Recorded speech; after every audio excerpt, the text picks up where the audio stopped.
Good morning with Entertainment City. I'm Jeremy John. Today, I've got Claire Danes with an adorable visit to Sesame Street. Plus, Snoop says that he's sorry and puts an end to his feud with Iggy Azalea. But we'll start with the host of next year's Oscars. It's going to be this guy. Good evening, ladies and gentlemen, and welcome to the 82nd Annual Academy Awards. I'm Neil Patrick Harris. I know. What am I doing here? The answer is actually a pretty good job there. Well, Neil Patrick Harris is going to be the host for the 87th Annual Academy Awards. Now, this is him in the opening number of the 2010 Oscars, but he's actually never been the host before. That show was actually hosted by Steve Martin and Alec Baldwin. They were okay. Now, NPH as host of the Oscars seems almost inevitable. He was the host of both the Emmys and the Tonys, and he was fantastic. So he was kind of due to host the Oscars, but still a bit of a surprise since last year Ellen DeGeneres was the host, and that was the most watched Oscars in the last 10 years. The 87th Annual Academy Awards take place February 22nd. Next up, the feud is over. Snoop Dogg and Iggy Azalea have made up after Snoop apologized and posted this video. Boys and girls, I just got off the phone with my homeboy Tip, the king of Atlanta, and it's officially over. No more bad talk. I apologize. Yeah, I apologize. I'm sorry. I won't do it again.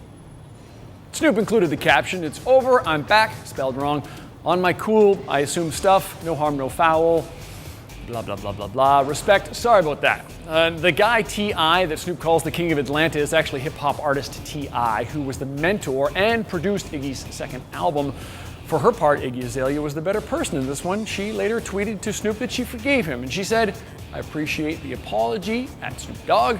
Let that be that, people. Time to focus on the positive things I've got going on. No time to dwell on the negative. So the question is, why would Snoop pick on this fancy Australian lady?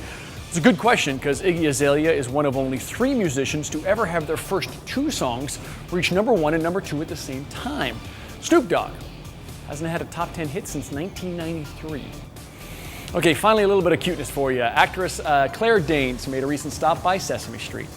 And me, Cookie Monster. And we're here to tell you all about... Cookie! Well, actually, no, Cookie Monster. We're not here to talk about cookies, but we are here to tell everyone the word of the day. Oh, it's word of the cookie. No. Biscuit?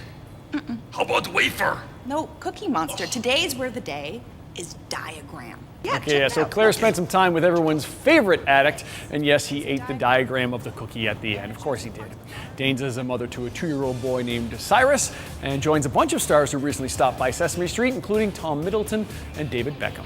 That's First Look at your Entertainment City on this Thursday morning. Catch the second edition coming up just after 8, and be sure to follow the latest celebrity buzz on Twitter. You can tweet us at NCity.